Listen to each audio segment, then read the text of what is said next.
America అనే దేశంలో New York అనేది ఒక రాష్ట్రం.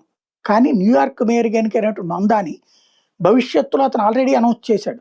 న్యూయార్క్ నేను చెప్పి గెలిచాను. నిజం అతను చెప్పి గెలిచాడు. అక్కడ ముస్లిం పోలరైజేషన్ చేస్తున్నా అని చెప్పి గెలిచాడు. మిగతా వాళ్ళు గెలవలేదు.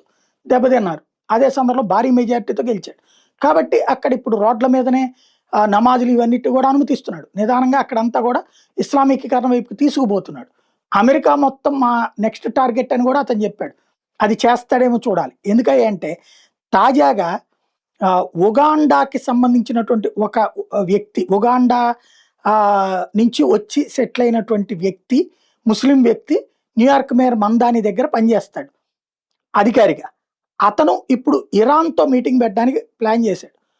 ఇరాన్ పాలకులతో ఏకంగా న్యూయార్క్ మేయర్ మీటింగ్ అన్నటువంటి ఈ విషయం తెలిసిన తర్వాతన ఏదైతే అమెరికా అందుకు అంగీకరించలేదు, అనుమతి ఇవ్వలేదు.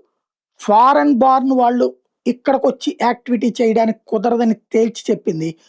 రాబోయేటటువంటి రోజుల్లో ఇక అక్కడ కూడా అమెరికాలో పుట్టినోడు మాత్రమే, అది కూడా తండ్రి ఆ తర నుంచి ఈ దేశంలో ఉన్నటువంటి వాళ్ళకి మాత్రమే పౌరసత్వం ఏమన్నా చెప్తారేమో తెలియదు.